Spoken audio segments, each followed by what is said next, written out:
De semaine à tous, merci de suivre ce magazine Kiosque de ce lundi 21 octobre 2024. Alors nous allons analyser, commenter les sujets d'actualité du jour avec un invité ce matin. Madame, Monsieur, vous aurez des analyses et commentaires de l'honorable Christelle Wanga. Avec elle, nous allons donc parler des inondations dans la capitale Kinshasa, les pluies diluviennes qui sont abattues le week-end dans la capitale a fait plusieurs dégâts, des dégâts matériels, et puis on parle des décès d'un enfant de 2 ans.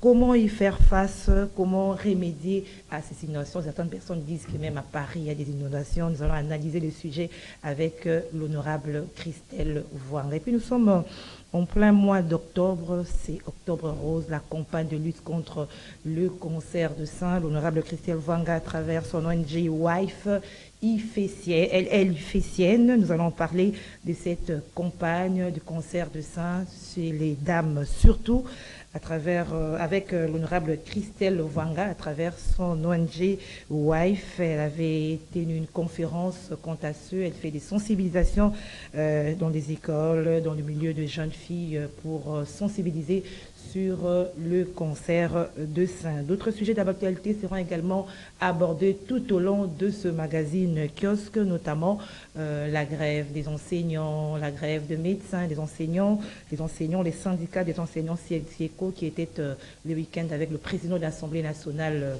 Vital Kamerhe. Nous allons en parler. Et puis la situation sécuritaire à l'est de la République démocratique du Congo fera également objet. Nous allons également en parler tout au long de ce magazine Kiosque. Honorable Christelle Wanga, bienvenue, bonjour. Bonjour Madame, merci. Merci de m'avoir invitée. Et je tiens également à remercier du fond de mon cœur les téléspectateurs de Kiosque.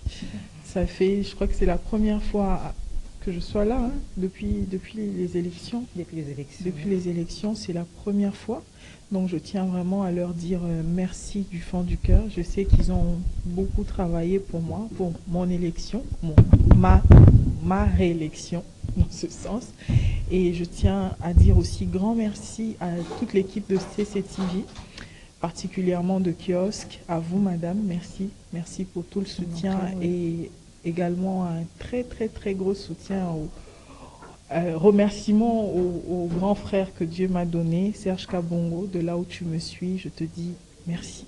C'est une façon pour vous, à travers ce passage, de remercier vos électeurs. Exactement. Les téléspectateurs qui vous réclament tant sur Kiosque. Exactement, oui, surtout. C'est chaque jour, au fait, chaque jour que tu rencontres quelqu'un quelque part qui te dit « Mais viens sur Kiosque, on t'attend, pourquoi tu ne viens plus, pourquoi tu passes plus ?»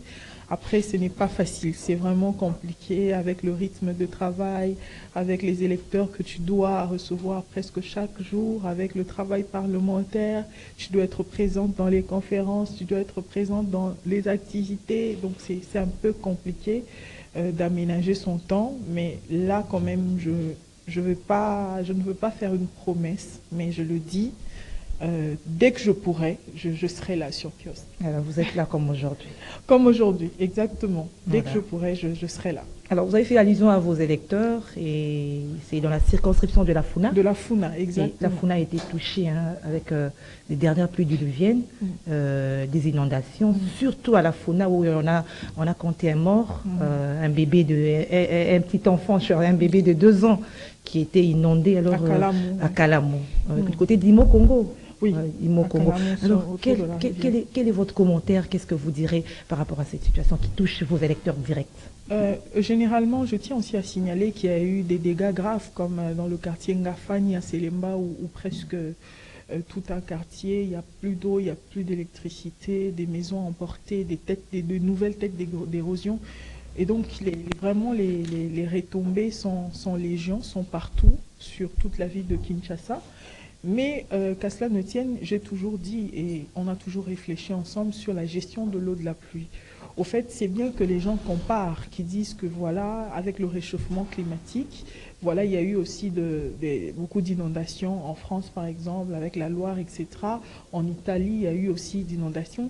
Mais il faut calculer par nombre de mètres cubes. C'est-à-dire, eux, ils vous disent que c'est une pluie, et l'équivalent, c'est une pluie de 1 mois, par exemple.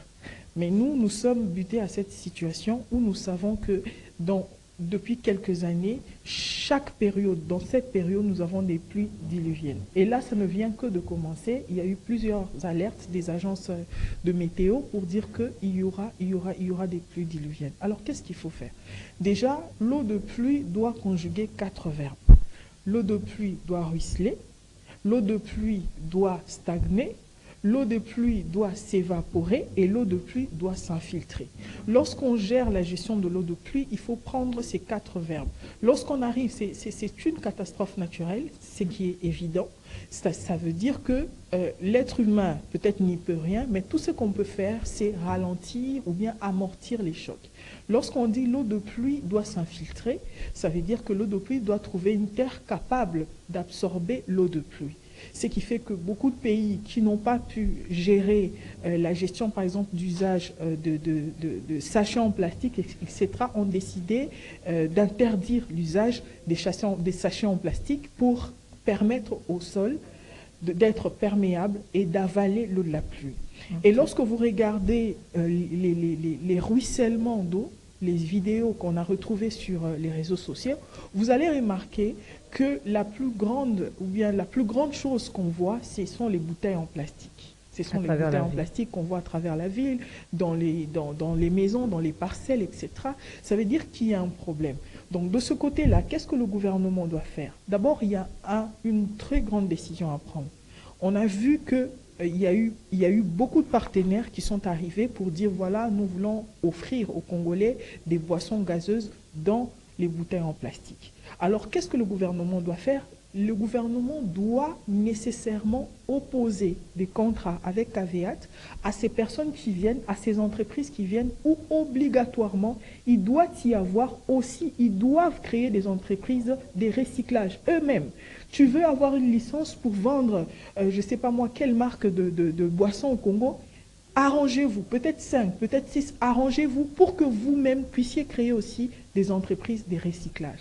Ça, c'est très important. Ça n'existe pas ici. Je crois qu'il y a une usine des recyclages, mais là, devant les faits, on a vraiment l'impression que ça ne fait rien, en fait. Le travail, ou bien le travail est faible, le travail est minimal.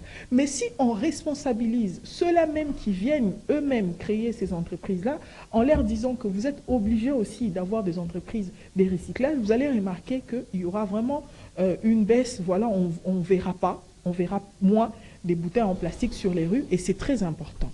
Et il y a une autre chose concernant les verbes, comme j'ai dit, l'eau de pluie doit ruisseler. L'ennemi de la chaussée, c'est l'eau. Avant d'en arriver à votre deuxième verbe, d'abord par rapport aux bouteilles en plastique, on a vu l'inauguration des usines récemment, et on n'y a pas pensé. C'est dommage parce que moi je l'ai dit même à l'Assemblée nationale, vous ne pouvez pas, on ne peut plus accepter que ces entreprises viennent faire des millions, parce qu'ils font exactement des millions, sans contrepartie.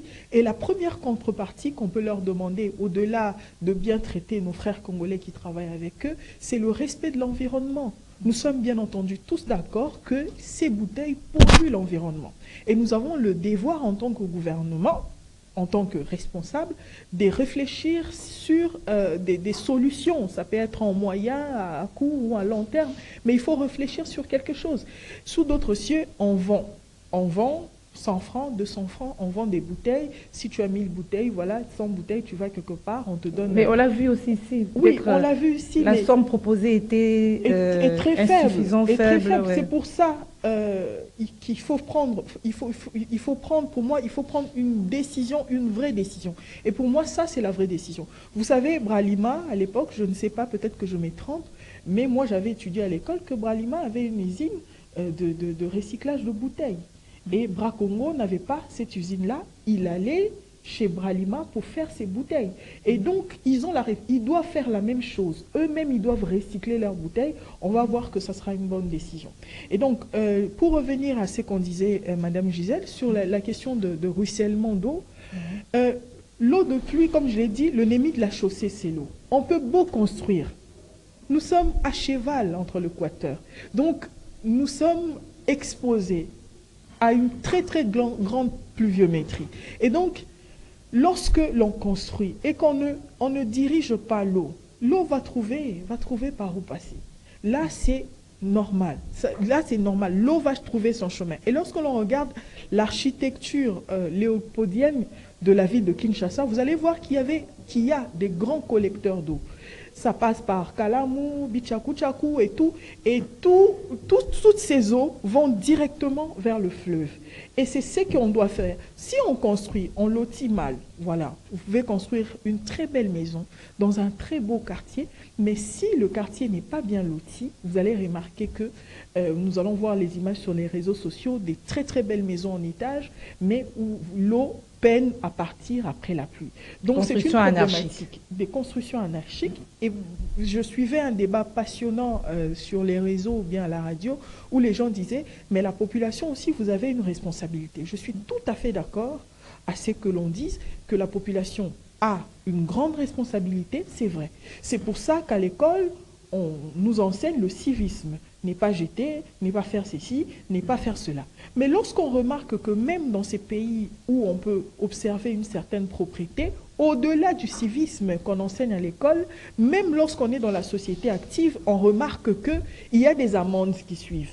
Des amendes, si vous jetez tel, vous aurez telle amende, si vous faites ceci, vous aurez telle amende, c'est parce que l'être humain est comme ça. Lorsqu'on gère la République, on gère la masse.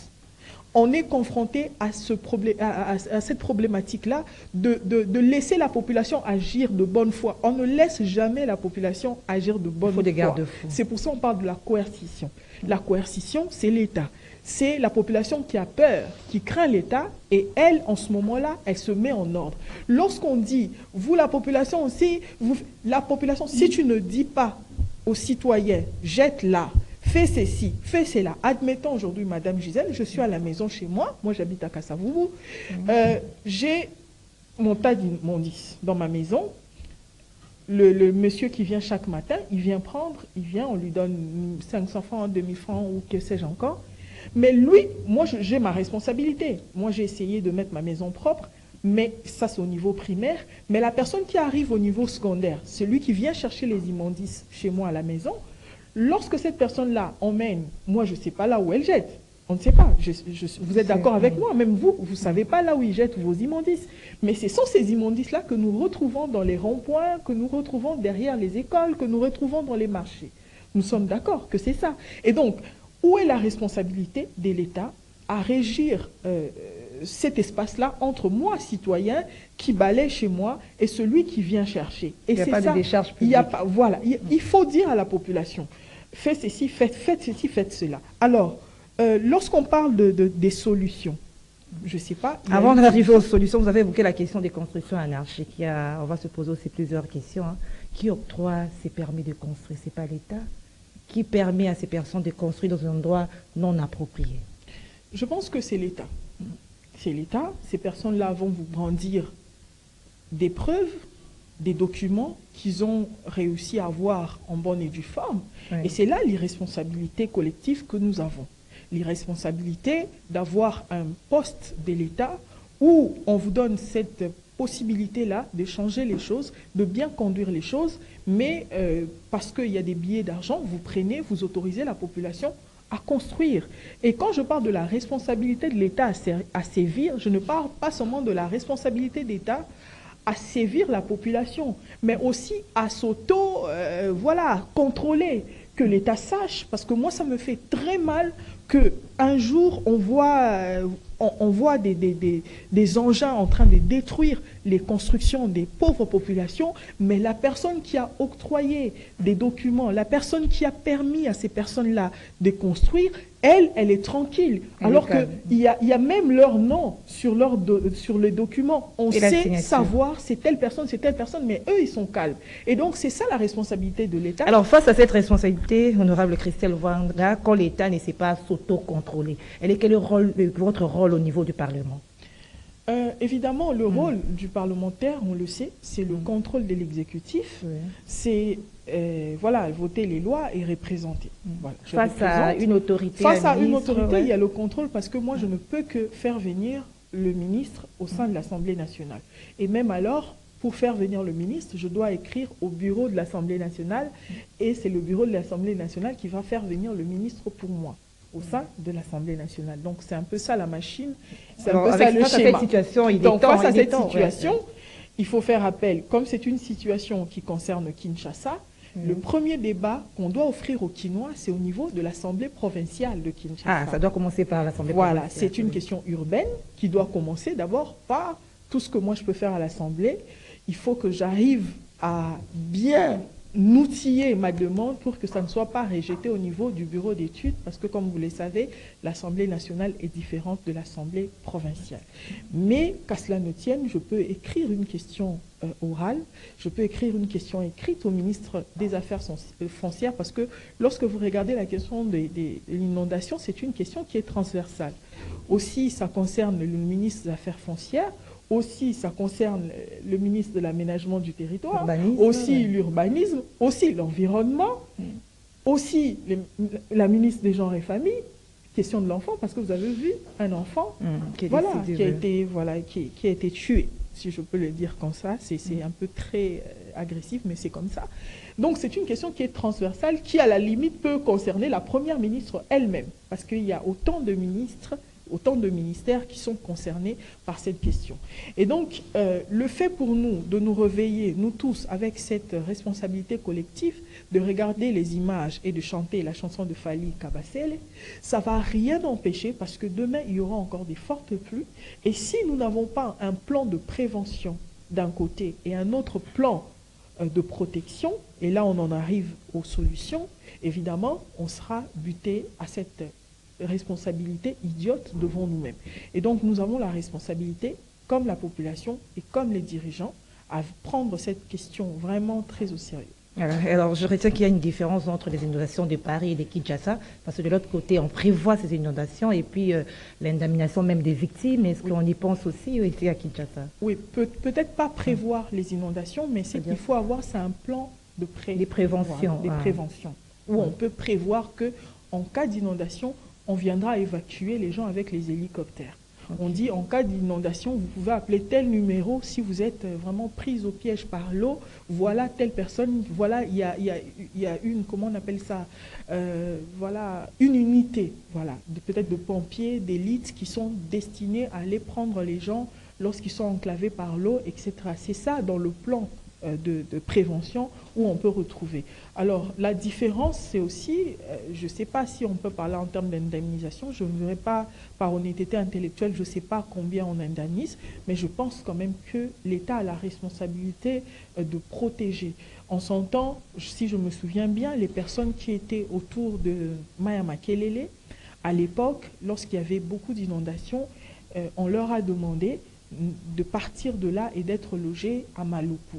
Il y avait un terrain qu'on appelait une cité espoir, où on avait demandé à ces personnes-là de quitter Kosbaki, puisqu'il s'agit de Bandal, de quitter là pour se rendre voilà, à Maluku. Malheureusement, il y a certaines personnes qui étaient parties, mais d'autres, en fonction de leur travail, c'est ceux qui m'ont dit que je ne peux pas partir parce que mes enfants étudient là, parce que, bon, après, c'est vraiment une question qui nous concerne tous.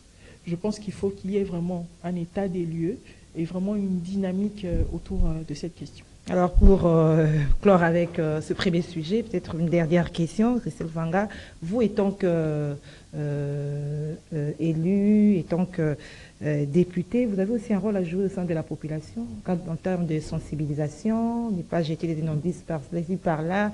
Est-ce que vous jouez aussi ce rôle-là? Oui. Surtout lors de la campagne électorale, parce qu'on voit beaucoup de députés, c'est donner des riz et autres. Est-ce que vous jouez aussi ce rôle-là au sein de la population?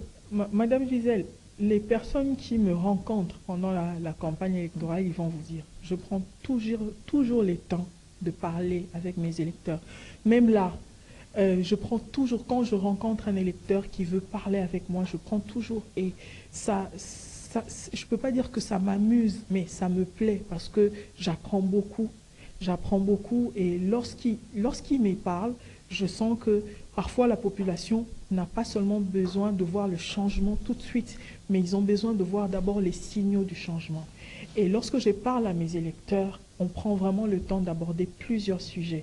On parle comme vous l'avez dit, des immondices, par exemple le rôle en tant que Kinois Madame, peut-être les gens ne savent pas, mais je suis la seule élue de l'opposition de Kinshasa. Hein. L'unique, la seule. Élue de l'opposition. Élue, la seule élue de l'opposition à Kinshasa. Tous les sièges sont occupés par la majorité. Alors votre voix s'est fait entendre aussi au Parlement. Parce que mes électeurs ont compris en moi, j'aborde souvent des sujets sociétaux. Donc c'est-à-dire je ne passe pas mon temps à faire que la politique politicienne. Ce qui fait que beaucoup de gens qui votent pour moi, ils disent « Madame, je vote pour vous, pour ce que vous êtes et ce que vous faites comme travail, un point, un trait. » Donc pour arriver à être élu seul dans une ville comme Kinshasa, ça veut dire que vous avez fait un grand travail d'écoute. Et ce travail-là a été couronné par cette élection. Mais mes électeurs vont vous dire, dès que j'ai le temps, on parle.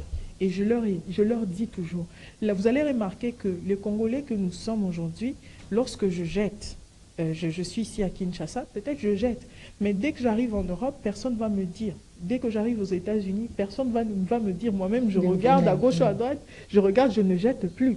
Pourquoi je ne jette plus? Parce que vous allez trouver que vous êtes dans une société, un environnement qui ne tolère pas ça.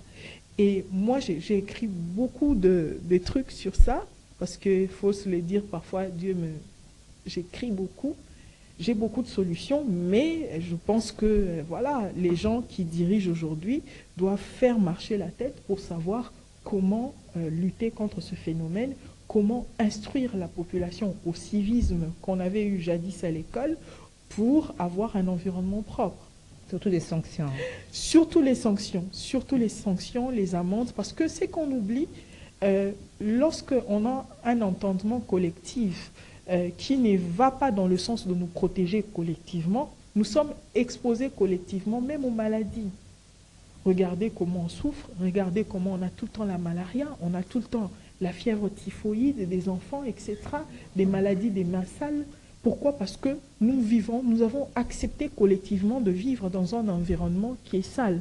Et c'est très dangereux. Mais je note et j'insiste que la responsabilité est de réguler et de contraindre la population à ne pas jeter. Cette responsabilité appartient aux personnes qui gèrent. C'est eux, c'est elles qui doivent pousser la population au changement. Et après ces inondations, le gouverneur a mis en place une réunion de crise d'urgence pour mettre en place un plan d'urgence pour gérer les inondations. Qu'est-ce que vous pensez de cette décision, plan d'urgence pour gérer les inondations après ce que nous avons vécu le week-end? Oui, c'est bien d'avoir une décision, mais en quoi consiste cette décision? À l'intérieur, est-ce qu'il y a eu un document? Qu'est-ce qu'il y a au fait? Qu'est-ce qu'il y a de concret? Qu'est-ce qu'on a dit? Est-ce qu'on va déguerpir les gens? Est-ce qu'on va casser des maisons? Est-ce qu'on va réinstaller les gens? Est-ce qu'on va indemniser les gens? Au fait, qu'est-ce qu'il y a de concret? C'est beau. Nous, les francophones, nous aimons bien parler. Nous parlons des décisions, nous parlons des axes, les engagements, les plans, etc. Ça, c'est fort à nous, les francophones. Mais en réalité, qu'est-ce qu'on va faire?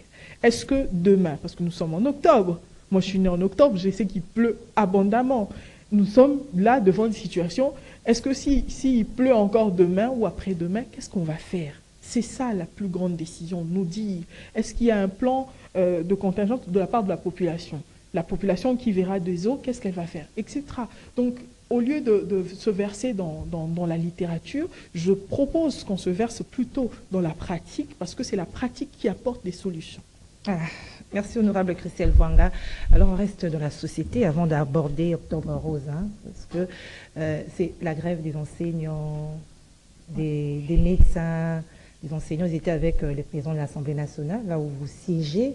On parle de la levée de cette grève, mais quels sont les commentaires que vous faites? Ça se répète, hein? C'est chaque période de grève, rencontre avec les syndicats, et puis ça revient encore. Quelles sont les solutions durables pour mettre fin à ces phénomènes, il faut les dire comme ça, grève enseignants, grève médecins? Merci madame. Je pense que si on regarde peut-être nos anciennes émissions, nous sommes... à l'époque, on parlait de la politique de la gratuité de l'enseignement. Il faut se dire que le changement n'est pas facile. Moi, mon plus grand souhait, l'éducation est un droit fondamental, garanti par la Constitution. C'est-à-dire voir un peuple qui peut s'estimer aujourd'hui à 100 millions d'habitants que avoir accès à l'éducation ou à l'instruction, que ce soit un luxe, c'est un grand péché pour nous les dirigeants, parce qu'on aura un gros problème dans le temps. C'est une véritable bombe à retardement. Mais que l'on ait décidé automatiquement d'envoyer les enfants à l'école, et à l'école gratuitement, c'est une très bonne idée. Mais le problème, c'est que l'idée, elle est idée. Mais à côté, il faut mettre de garanties. Pourquoi des garanties? Parce qu'il y a plusieurs partenaires dans la gratuité de l'enseignement. Il y a d'un côté, il y a les professeurs, il y a les parents, il y a les élèves et aussi il y a les dirigeants. C'est-à-dire que toutes ces parties doivent se retrouver dans le sens où chacun apporte sa pierre à l'édifice. Vous savez, estimons-nous heureux encore si les profs, les enseignants descendent pour dire que nous sommes en grève. Estimons-nous heureux quand on les voit à la télévision, à la radio revendiquer. Estimons-nous heureux quand on les voit frapper la porte de l'Assemblée nationale ou de la présidence ou des ministères pour dire qu'il y a un problème. Mais les jours où les enseignants ne vont plus rien dire, ils vont se réveiller le matin, ils vont s'enfermer dans les salles des classes avec les enfants et ne pas dispenser le cours pendant une année, et que toi, parent, tu sais que ton enfant part à l'école chaque jour, mais dans la tête, il n'y a rien. Madame, ces jours-là, on va comprendre qu'on ne peut pas blaguer avec les enseignants. Et donc, lorsqu'on a pris la décision, il faut savoir aussi que les enseignants sont aussi pères des familles. Voilà, ils ont des responsabilités, ils doivent manger, ils doivent, ils doivent vivre. Et sur ce, on doit prendre, des politiques qui visent aussi à ce qu'ils aient une bonne vie. Moi, madame, je vous dis humblement, quand je participe, par exemple, à des forats au niveau international, tout le monde pense que moi, j'ai étudié en Europe. On me demande souvent, est-ce que vous avez étudié? Je dis non, moi j'ai étudié au Congo. Depuis la maternelle jusqu'à l'université, je suis pur produit du Congo.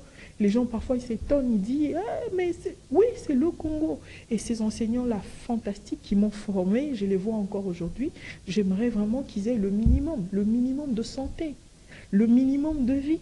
Vous imaginez que ce soit pour les enseignants, que ce soit pour les personnels de santé, etc. Ce sont deux secteurs de vie. Ce sont deux secteurs sur lesquels on ne peut pas blaguer, madame. Mais cette grève des enseignants... Est-ce que vous avez entendu la dame à Goma qui est décédée parce qu'elle est arrivée, il fallait qu'elle accouche, mais il n'y avait personne dans l'hôpital et elle est décédée.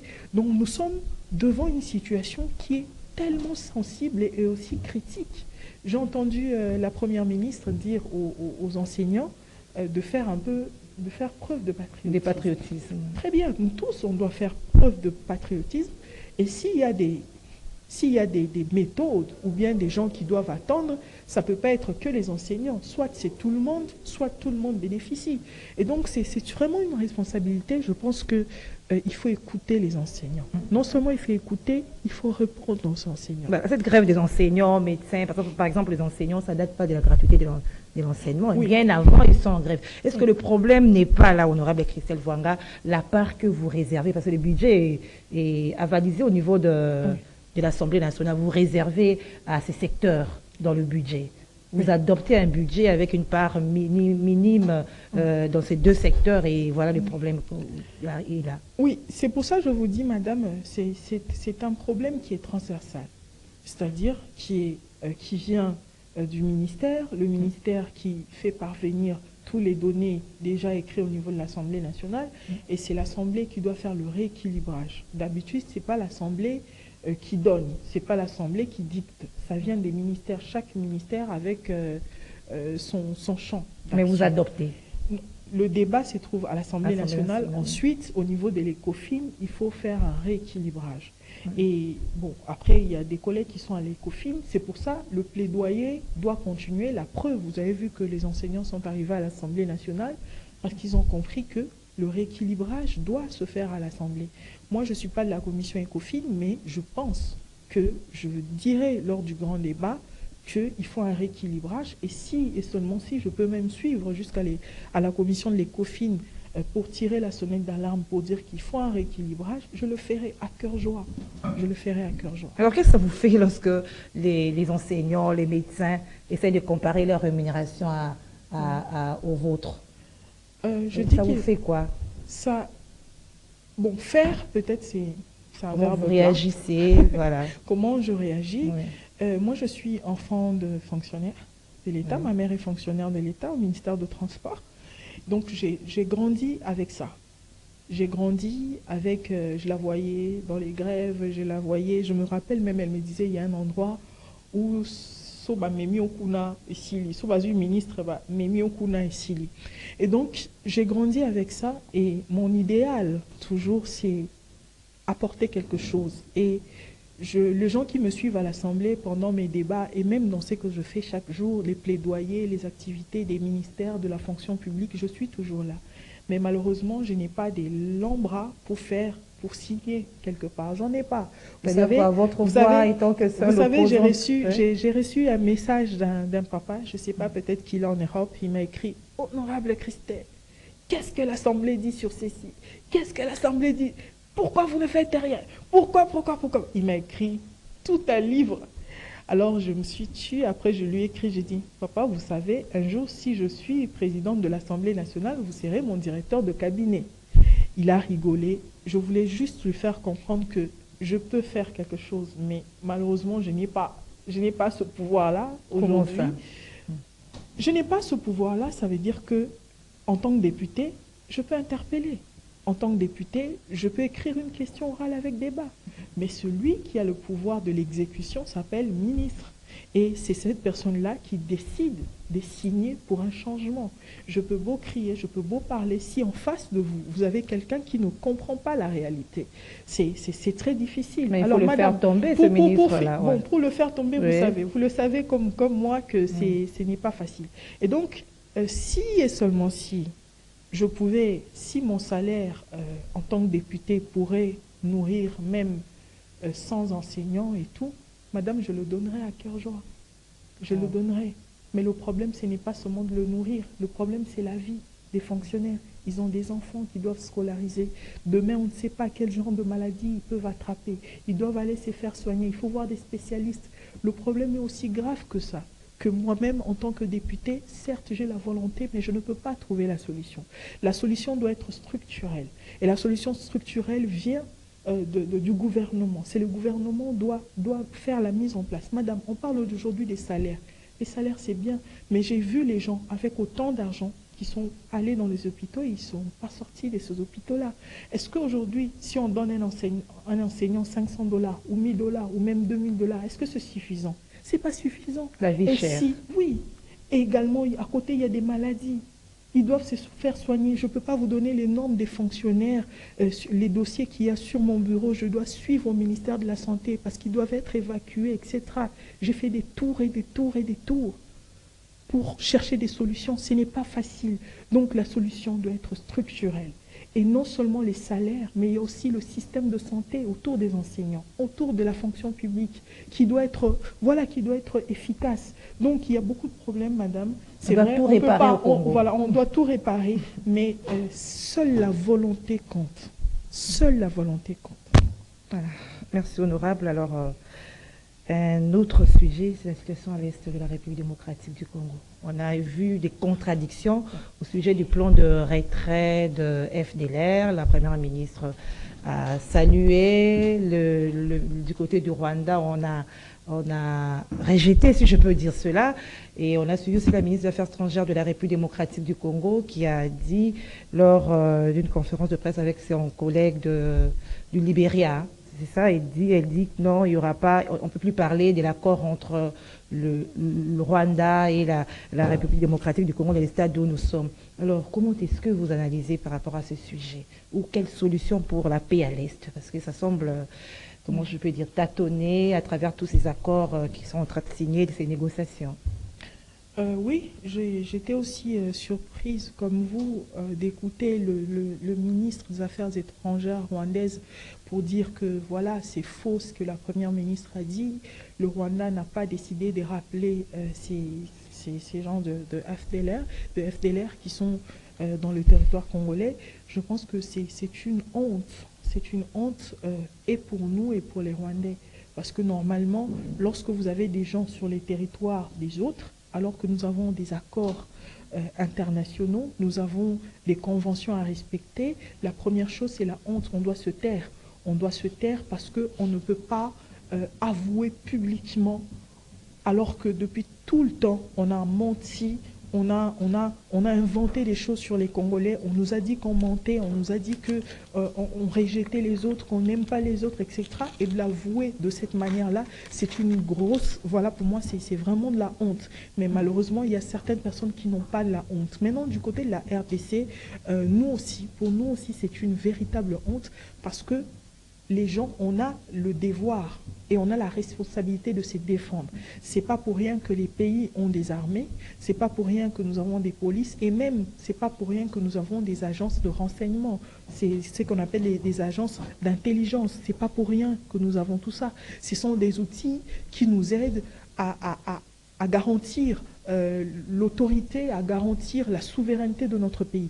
Et donc, lorsque on constate qu'il y a des gens sur notre territoire qui ne sont pas congolais et qu'ils sèment le désordre et tuent les gens sur notre pays, je pense que nous avons la responsabilité de faire la même chose. Je ne dirais pas de tuer, mais on a la responsabilité d'agir. D'agir. Madame, la guerre, c'est une option. Ce n'est pas un problème de faire la guerre, madame. On ne sera pas le premier pays à avoir fait la guerre. Mais il ne faut pas faire la guerre pour la guerre. Il faut faire la guerre pour gagner. Et pour gagner la guerre, il faut être discipliné. Vous savez, lorsque vous regardez un grand pays comme la RDC être malmené par un petit pays comme le Rwanda, peut-être que depuis tous ces temps, on pense que le problème est ailleurs. Regardons de notre côté. Comment un petit pays peut nous manipuler comme ça? Mais on dit qu'il y a des puissances derrière le Rwanda. Oui, les puissances, c'est toujours derrière. Les puissances, c'est toujours derrière. Aujourd'hui, avec la bipolarisation du monde diplomatique, beaucoup de frontières ont été franchies. On peut aussi chercher nos puissances. On peut aussi être notre puissance. C'est faisable. Nous sommes combien? Nous sommes combien d'habitants? Ils sont combien? Après l'armement, madame, on peut fabriquer. On a des Congolais qui sont intelligents. On peut tout faire par nous-mêmes. Il suffit seulement de se mettre ensemble, de réfléchir et d'éviter la trahison. Parce que le grand problème, c'est la trahison autour des richesses qui se trouvent dans l'Est. Ce n'est pas deux termes à dissocier. On parle aujourd'hui, certes, il y a des forces étrangères qui viennent, que ce soit du Rwanda ou de l'Ouganda qui viennent. Mais est-ce qu'on comptabilise les nombres des Congolais qui ont créé de petites milices parce qu'ils veulent sécuriser des mines où ils font énormément d'argent, avec de l'or, avec du coltan, j'ai vu une image avec du géranium bientôt, etc., avec du cobalt. Est-ce qu'on peut compter ces Congolais-là? Qui sont-ils? Ce sont des traîtres de la République. Ils ne sont pas des Rwandais, ils ne sont pas des Ougandais. Mais ils existent, ils sont là, on donne raison à l'ancien président de l'Assemblée nationale. Tous les enfants, madame, c'est une évidence que si une guerre persiste, ça veut dire que de notre côté, il y a des gens qui ont décidé de regarder leur profit, de regarder ce qu'eux gagnent dans ce désordre-là. Le jour où les personnes vont comprendre qu'il y a moyen de gagner mieux et plus longtemps possible, et même si vous voulez, il y a même moyen de léguer cette nation avec toute sa fierté à nos enfants, sans tuer, sans exécuter, sans toucher les sangs, beaucoup de gens vont comprendre que toutes ces richesses qui manipulent dans l'est du pays et que par ricochet, ils appellent les milices, ils achètent des armements. Vous pouvez imaginer que les armes utilisées en Ukraine pour la guerre entre la Russie et l'Ukraine, ces armes ont été retrouvées ici, dans notre pays. Vous pouvez imaginer? Ces armes ont été retrouvées dans notre pays. Ça veut dire que nous sommes face à un réseau très fort, un réseau qui a mis de l'argent au devant et qui pénalise cette population, qui tue les enfants, qui viole les femmes, qui exécute des papas dans leurs champs. Et devant ce réseau, on doit être fort. Merci, honorable Christelle Wang. Alors, venons-en à vos activités. Alors, nous parlons d'Octobre Rose, cette campagne de communication, de sensibilisation, de lutte contre les cancers de sein. Vous faites sienne cette campagne à travers votre ONG WIFE. Alors, qu'en est-il exactement, honorable? Madame, comme je le dis souvent, WIFE, c'est une organisation que j'ai créée quand j'étais encore étudiante à l'IFASIC. Depuis l'IFASIC? Oui, depuis l'IFASIC que j'avais créé WIFE. J'imaginais des choses sur les Congolais, sur la Congolaise. Alors j'ai commencé à écrire. J'avais que mon stylo, j'avais que mon carnet. Et mon ami qui est aux États-Unis, Maître Eric Chimbumbo, qui m'a aidé, je l'ai supplié. J'ai dit, écris pour moi, comme ça, je vais introduire pour avoir les documents, etc. Alors aujourd'hui, WIFE fait beaucoup de choses. Ce que vous voyez là, c'est l'Octobre Rose. Octobre Rose, c'est le mois d'octobre qui est dédié à la lutte contre le cancer du sein et les cancers féminins en général. Et vous allez remarquer, pour ceux qui me suivent sur les réseaux sociaux, j'ai présenté une femme grâce à qui j'ai vraiment pris ce problème à cœur, Maman Sylvie, une femme qui habite à Selembao. Alors cette femme me suivait sur kiosque. À l'époque, en 2018, elle a créé pour moi une base électorale. Et lorsque je suis allée à Selembao la voir, elle m'a fait comprendre qu'elle avait un cancer du sein et qu'on venait à peine de couper et qu'elle ne pouvait pas être avec moi dehors. Mais elle a appelé les gens du quartier pour me recevoir. Ça m'avait vraiment fait mal. Et j'avais remarqué que je visitais des bases et je rencontrais des femmes qui avaient de problèmes. Voilà, au fur et à mesure, et je me suis dit vraiment c'est un problème. Et quand j'ai commencé à m'intéresser, j'ai vu que c'était vraiment une problématique, et la plus grande problématique c'était au niveau du traitement. Le traitement coûte très cher. Au pays ou ailleurs? Au pays déjà, il faut qu'on commence ici. Ailleurs c'est bon. C'est trop cher aussi, ça dépend. Aussi, oui. Il y a des pays qui ont la couverture de santé universelle, il y en a qui n'en ont pas. Mais il y a aussi, lorsque toi-même tu veux aller en Inde pour te faire soigner, ou en Tunisie, au Maroc, tu dois payer cher. Mais il y a des pays comme le Sénégal aujourd'hui qui traitent gratuitement les femmes atteintes du cancer. Et donc j'ai présenté mon projet aux partenaires des Nations Unies comme OMS, UNFPA, etc., IPAS. Tous ils ont dit d'accord honorable, on t'accompagne. Donc moi tout ce que je demande à travers mon plaidoyer, parce qu'une ville comme Kinshasa, vous pouvez imaginer, il y a qu'un seul centre de radiothérapie. Ah bon? Et donc, si on vous détecte aujourd'hui porteur ou porteuse d'un cancer, vous devez attendre 52 jours au moins pour avoir accès à un traitement, parce qu'il n'y en a pas. Et vous allez voir, j'ai fait venir les ministres, notamment M. Guy Luando, qui est ministre de l'aménagement du territoire. Alors, lui, on l'a fait venir, et voilà, il a été d'ailleurs déclaré ambassadeur, parce que nous voulons qu'au moins dans chaque territoire du Congo, qu'il y ait quand même un service d'accueil et de traitement des personnes atteintes de cancer, pas seulement les femmes, mais aussi les hommes. Nous le demandons, c'est notre plaidoyer. Alors nous nous sommes renseignés, un appareil de radiothérapie coûte 2,5 millions $. Alors madame, lorsqu'on entend à la télévision... Faire la mammographie, c'est comme ça qu'on dit? Non, la mammographie, c'est le dépistage. C'est l'examen. Okay. Voilà, c'est l'examen, mais après il faut qu'on te traite. Okay. C'est le traitement. La machine pour le traitement coûte 2,5 millions $. Mais lorsque vous écoutez à la télé que des individus arrivent à détourner 400 millions de dollars à eux seuls, 40 millions, 62 millions, 52 millions, chaque jour, tout le monde vole.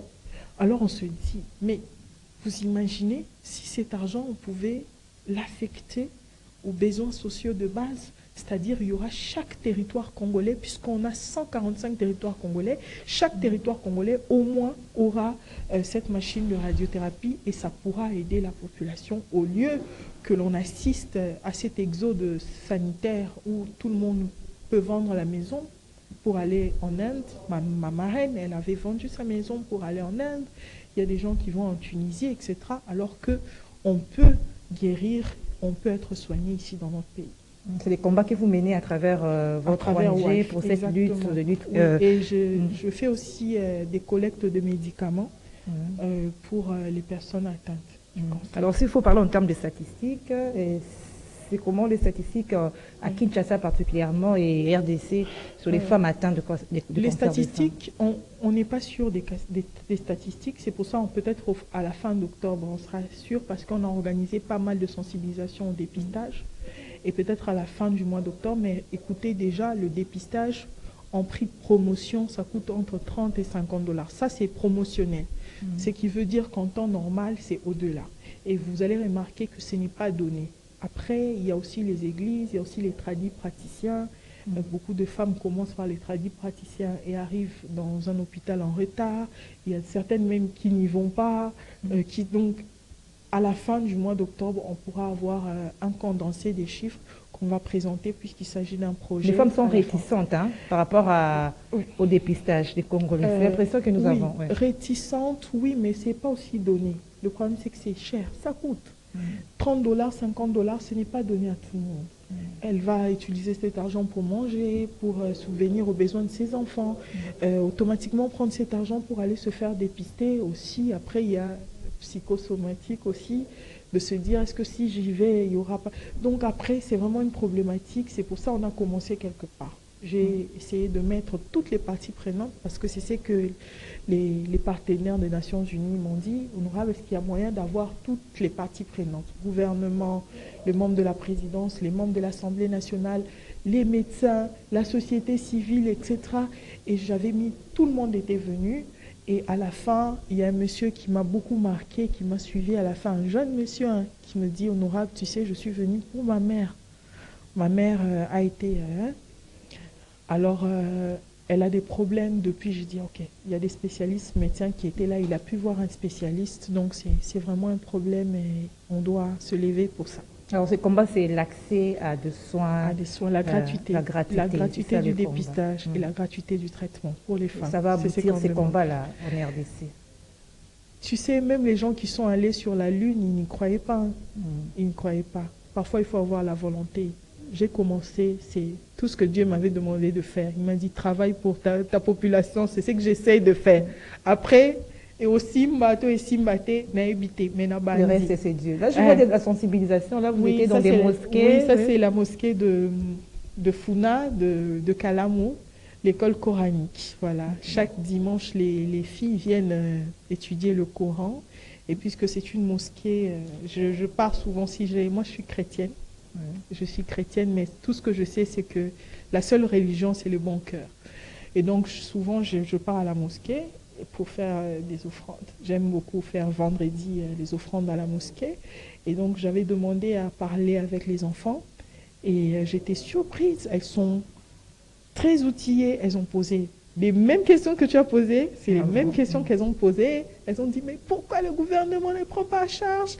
Pourquoi les femmes doivent aller en Inde? Donc, elles étaient vraiment motivées et ça s'est bien passé. Et ça ne va pas se terminer là parce qu'on doit faire normalement cette école à la Funa. Donc, demain, on sera à Selembao, à côté de Sana. Sensibiliser, le cas de la sensibilisation. Ouais. Alors, les dames qui nous suivent, parce que j'ai comme l'impression que l'information ou bien sur ces cancers de sein, tout le monde n'a pas accès.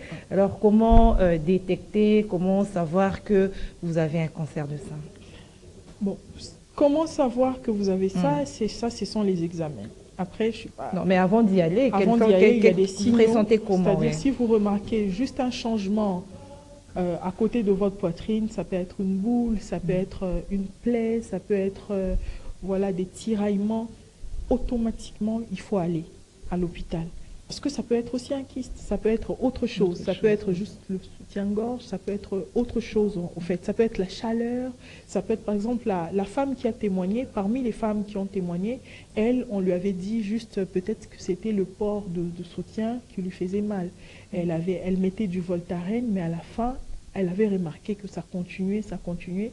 Lorsqu'elle est allée se faire examiner, on lui a dit effectivement c'était ça. Puisque sa mère aussi l'a eu, elle aussi elle a eu, mais elle est allée se faire soigner en Ça s'est guéri aussi. Elle est en rémission, c'est-à-dire là, on ne voit plus rien, donc elle est en train de se remettre. Mais elle a dépensé beaucoup d'argent puisqu'elle est allée se faire soigner en Turquie. La finalité, c'est couper ou on peut aussi arriver à... C'est pour ça on dit il faut faire très tôt, il faut le détecter très tôt. Et lorsqu'on détecte très tôt, on a la possibilité seulement de retirer la masse. Et après, je ne suis pas médecin, mais je pense que que le médecin disait ce jour-là. Donc, plus c'est très tôt, plus il y a la possibilité de garder le maximum. Mais plus c'est très tard, lorsque ça arrive au niveau de... C'est que... Non, pas c'est fini. Maman Sylvie, par exemple, depuis 2018, elle a été... Jusque-là, ça va. Elle est sous traitement chaque jour. Voilà, si je vous pose ces questions parce que vous êtes là-dedans, dans le combat, alors il y a des histoires qui se racontent autour de ces cancers. On dit des fois, il faut qu'on puisse, il faut dire téter et ça va mettre fin, ça va remédier à ce point. C'est vrai, ces informations qui circulent. Bon, lorsqu'on fait la prévention, tout ce qu'on cherche, c'est limiter les nombres. C'est pas éradiquer. Parce qu'il y a des personnes qui l'ont hérité, par exemple, de leur mère. Par exemple, la fille... C'est héréditaire. Ça peut être héréditaire. Tu peux l'avoir parce que dans ta famille, il y a eu des gens qui l'ont eu. Ça peut être héréditaire aussi, comme tu peux l'acquérir.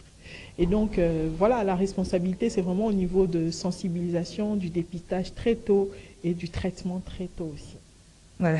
Merci, honorable Christelle Voanga. Nous sommes arrivés à la fin de notre magazine Kiosque de ce lundi 21 octobre 2024.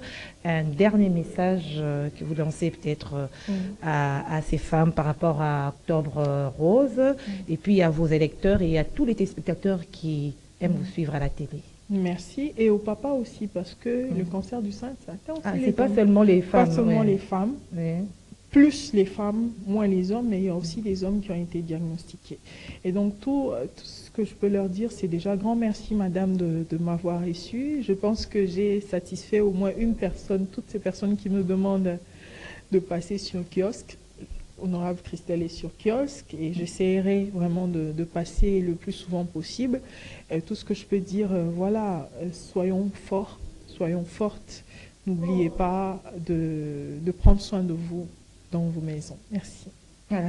Merci, honorable Christelle Voanga. Merci à vous, fidèles téléspectateurs, auditeurs des kiosques. Merci et merci au coach Doudou Montir et merci à la grande équipe technique. Je vous retrouve mercredi avec le même plaisir. Au revoir.